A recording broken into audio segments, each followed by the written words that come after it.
बंसी शोभित कर मधुर, नील जलद तन श्याम, अरुण अधर जनुबिंब फल, नयन कमल अभिराम।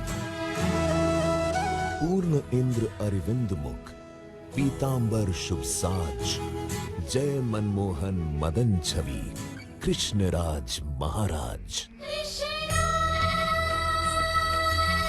Krishna is in our soul. On the occasion of Janmashtami, we celebrate his teachings which are simple, universal and relevant even today.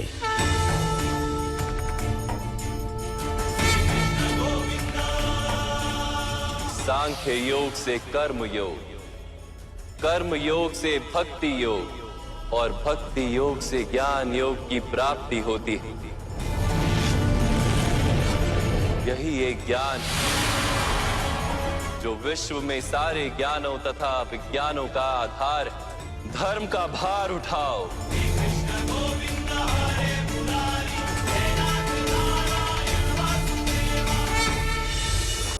ओम नमस्ते, जय श्री कृष्ण। आप सबको बहुत बहुत शुभकामनाएं भगवान श्री कृष्ण जन्माष्टमी की। भाद्रपद कृष्ण पक्ष अष्टमी या दक्षिण भारत के ज्योतिष कैलेंडर अनुसार श्रावण मास की कृष्ण पक्ष अष्टमी दोनों रूपों में ये विभाजित है। दक्षिण भारत में अमावस्या का प्रारंभिक मास होता है और उत्तर पूर्व भारत में पूर्णिमा का प्रारंभिक मास होता है। इसीलिए ज़्यादातर देश में भाद्रपद अष्टमी को ही भगवान कृष्ण का जन्म माना गया है, क्योंकि इतिहास में कहीं न कहीं थोड़ा बहुत कुछ कमतरताएं हैं, कमियां रह गई हैं या कमियां लगती हैं। सत्य हो सकता है इतिहास, पर हर चीज़ को अभी आप देख रहे हैं। हम भगवान श्री कृष्ण की जन्माष्टमी, जन्म तो किसी व्यक्ति का 2 दिन हो नहीं सकता, जन्म किसी व्यक्ति का 2 दिन हो नहीं सकता है। जन्म तो किसी भी महापुरुष या सामान्य का एक ही दिन होता है। पर हम कई वर्षों से अब देख रहे हैं कि राम जन्मोत्सव, कृष्ण जन्मोत्सव, दीपावली पूजन, होली का पूजन, ये सब अब बढ़ गया है। आधा ज्योतिष आज कहता है तो आधा ज्योतिष कल कहता है, यानी कि जहाँ थोड़ा भी असत्य का चलन है वहाँ कभी भी कोई चीज़ पूरी तरह सत्य प्रतीत नहीं होती। अभी आपने कुछ दिन पहले 5 अगस्त को देखा, वर्षान वर्ष इतने वर्षों के इंतजार के बाद भूमि पूजन हुआ, उसमें भी मुहूर्त को लेकर के विवाद हुआ। और ये विवाद इसलिए हुआ क्योंकि ज्योतिष जो है पूरी तरह प्रमाणिक सत्य नहीं है। ज्योतिष का जो गणित है वो जोड़ने का काम करता है, पर आज का ज्योतिष विवादित ज्योतिष है। उसके कारण राम जन्मभूमि पूजन का भी विवाद हुआ, अभी तक चल रहा है। इतनी बड़ी पीठ पर बैठे हुए द्वारका पीठाधीश्वर जगत गुरु शंकराचार्य जी ने और भी अनेक साधुओं ने अशुभ मुहूर्त करके उसमें भी विवाद खड़ा किया, और कुछ लोगों ने उसे अभिजीत मुहूर्त मानकर उसका सम्मान किया। हमें भूमि पूजन सम्मान, भूमि पूजन का उत्सव हमने खुद किया। मेरा कहने का अर्थ यह है कि इसी तरह हर चीज़ को विवाद और 2 भागों में अगर बांटा जाने लगेगा तो इतिहास हल्का हो जाएगा। आगे चलकर जब दूसरी संस्कृतियों का बाहुबल्य आएगा, जिस तरह बढ़ रहा है, जैसे इस्लामिक, जैसे मिशनरी, ये बाहुबल्य बहुत बढ़ रहा है। इसका जब इतिहास प्रबल होगा और हिंदू का इतिहास जब कमज़ोर पड़ेगा तो ये 2-2 दिन के जो इतिहास हैं, आज जन्मदिन मना रहे भगवान का, कुछ कल मनाएंगे। लोगों ने इस पर भी तोड़ निकाल लिया है। आज की जन्माष्टमी गृहस्थियों के लिए है और कल 12 अगस्त की जन्माष्टमी ब्रह्मचारियों के लिए है, वैष्णवों के लिए है, दीक्षा लेने वाले कंठाधारियों के लिए है। यानी इतना बड़ा अंधविश्वास, इतना बड़ा पाखंड फैला रहे हैं। तो आपका इतिहास, आपके महापुरुषों की जन्म तिथि ये जीवित कैसे रही? इसीलिए सारे वैष्णव, शैव, या सभी महात्मा संत ब्राह्मण ज्योतिषाचार्य सभी हिंदू संप्रदाय मानने वाले सभी से हाथ जोड़ के प्रार्थना है कि कम से कम महापुरुषों के जन्मों को विभाजित मत कीजिए। जन्म पूर्वा पूर्वी मकर संक्रांति हमेशा उसी तारीख में उसी डेट में मनाई जाने लगी, उसको भी अब विभाजित किया, वो भी 2 जन्म में आ रही है, वो भी 2 दिन होती है। लक्ष्मी का पूजन 2 दिन होता है। तो जिसने आज जन्माष्टमी मनाई है उसके मन में शंका बनी ही रहेगी, क्योंकि जन्माष्टमी तो आधे लोग 12 तारीख को मनाएंगे और कुछ लोग 12 तारीख को मनाएंगे, उनके मन में आज की शंका बनी रहेगी।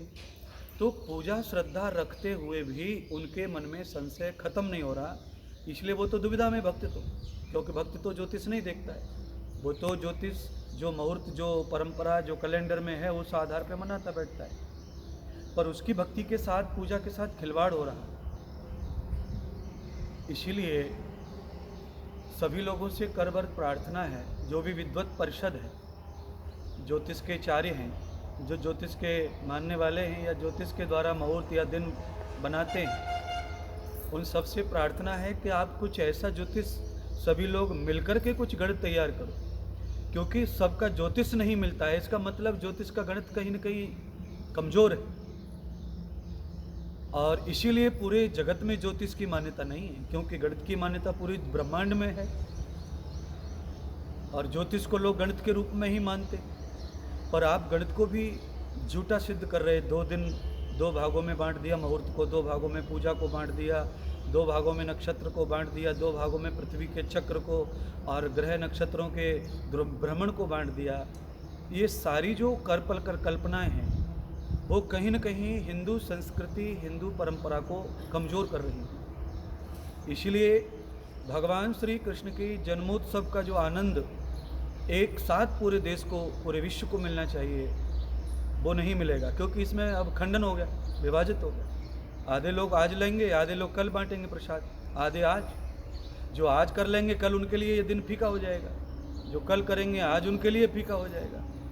इसीलिए हाथ जोड़ करके बार बार हम प्रार्थना करते हैं कि आपका ज्योतिष अगर परफेक्ट है, आप ज्योतिष के जाता हैं, तो उसका गणित आप कमज़ोर मत कीजिए।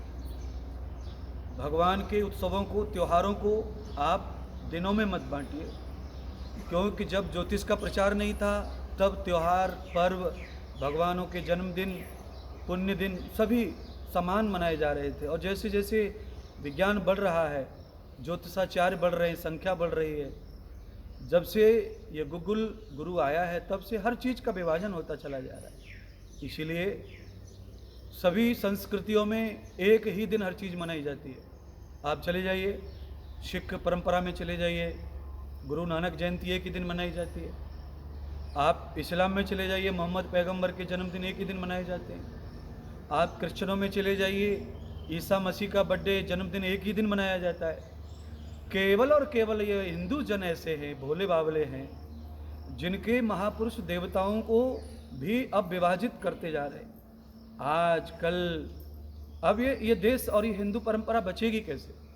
ये अंधविश्वास ही खा जाएगा इसको। इसीलिए ना मैं ज्योतिष को टिप्पणी करता हूँ, ना किसी की विद्वता पर मैं खाली एक ही टिप्पणी करता हूँ कि इसी तरह आगे चल करके ये इतिहास आपका शंका में चला जाएगा, इस पे उंगलियाँ उठेंगी कि आपका भगवान कैसा भगवान है जो 2 दिन पैदा हो रहा है, आपका भगवान कैसा है, आपके देवता कैसे जो 2 दिन तक पैदा होते रहते हैं, जिनका कन्फर्म ही नहीं है कि वो पैदा कब हुए।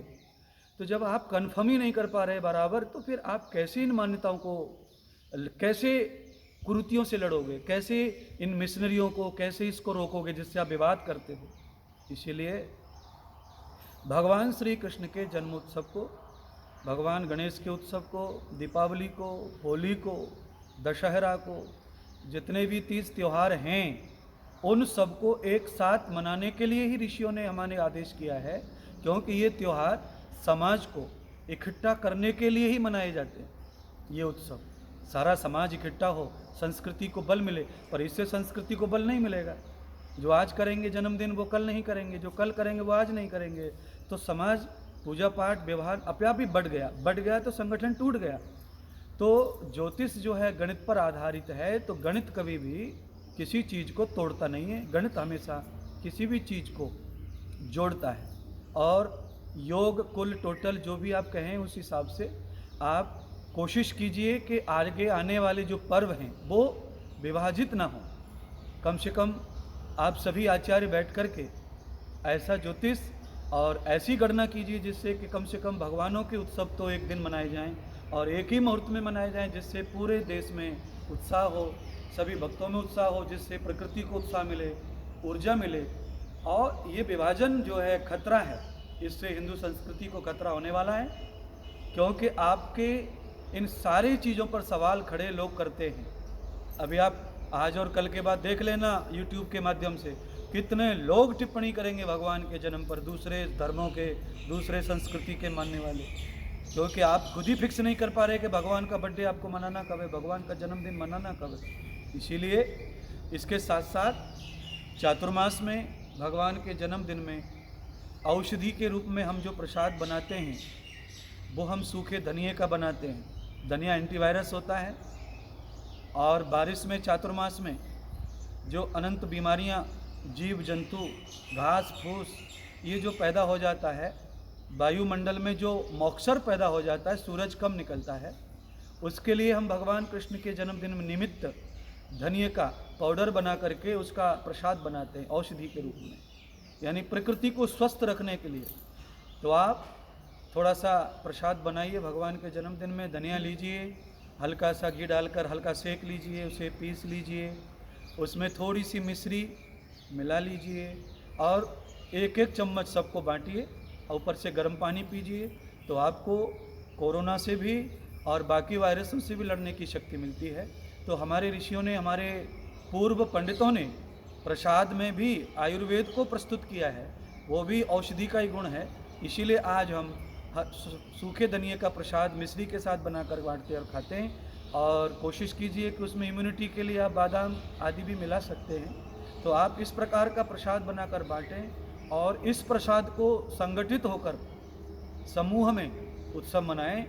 आपने देखा होगा इस साल का काल अच्छा नहीं है, इसलिए वैसे ही सब बटा हुआ है और फिर आप इसको ऐसे विभाजित कर दें। कई बार से आप ये सब होता चला आ रहा है। ज्योतिष का ज्ञान हमें भी है, हमने निरुक्त पढ़ा है, ज्योतिष पढ़ा है, निकुक्त पढ़ा है, क्योंकि हम व्याकरणाचार्य हैं, वेदाचार्य हैं। ये सारे चीज़ पढ़ के ही वेदाचार्य बनते हैं। ज्योतिष केवल भाग्य बताता है, मुहूर्त बताता है, शादी के मुहूर्त निकालता है, पूजा के मुहूर्त निकालता है, इतना भर ज्योतिष नहीं है। ज्योतिष सारे भूमंडल भूगोल का विज्ञान बताता है।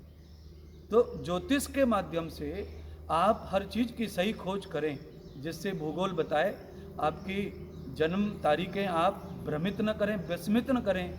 आपका ज्योतिष सही हो सकता है पर समाज भोला है, ये भ्रमित हो जाता है और उसके ऊपर फिर दूसरी धर्म संस्कृतियां सवाल उठाती हैं। आगे चलकर ये चीज़ें कमज़ोर न हों, इसलिए प्रबलता के साथ आगे से कोई भी त्यौहार, किसी भी जन्मदिन महापुरुष के हों, उनको एकागी ही हम लोग मनाएं। ऐसी मेरी निजी भावना है, आपको अच्छी लगेगी।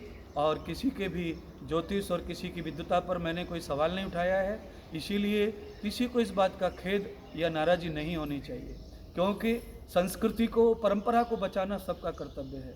हम सन्यासी हैं हमें नहीं अच्छा लगता है तो हमने ये बात कही है। तो हमारे मानने वाले सभी भक्त संगठित रहें और जिस दिन भी आपको उचित लगे आप उस दिन भगवान का जन्मदिन मनाएं, ऐसा नहीं है। ये सारी चीज़ें संवैधानिक हैं, संवेदनशील है, इनको मनगढ़ंत ना बनाएं। तो सभी लोगों के लिए बहुत बहुत शुभकामनाएं कर रहे हैं। अब तो हम कह ही नहीं पा रहे कि आज मनाएं या कल मनाएं, क्योंकि घोषणा हो चुकी है। हमने तो आज भगवान के जन्मदिन को आज ही मनाना प्रारंभ कर दिया है। आज ही पूजा पाठ यज्ञ आदि करके आप सबको शुभकामनाएं भगवान के जन्मदिन की दे रहे हैं। आज भगवान का जन्म दिवस है, रात के 12 बजे इसको मनाया जाता है। दिन भर पूजा पाठ, व्रत, उपवास होते हैं। संध्या काल सूर्यास्त के बाद भजन कीर्तन, उपासना, ध्यान होता है। फिर भगवान के जन्मदिन को रात के 12 बजे सिद्ध माना है, इसीलिए फिर उस समय हम व्रत आदि संपूर्ण करके भगवान का ध्यान नमस्कार करके प्रसाद आदि ग्रहण करके शुभ आशीर्वाद लेते हैं। बहुत बहुत धन्यवाद आपको। एक बार पुनः भगवान के जन्मोत्सव की, जन्माष्टमी की बहुत बहुत बधाई। जय श्री कृष्ण।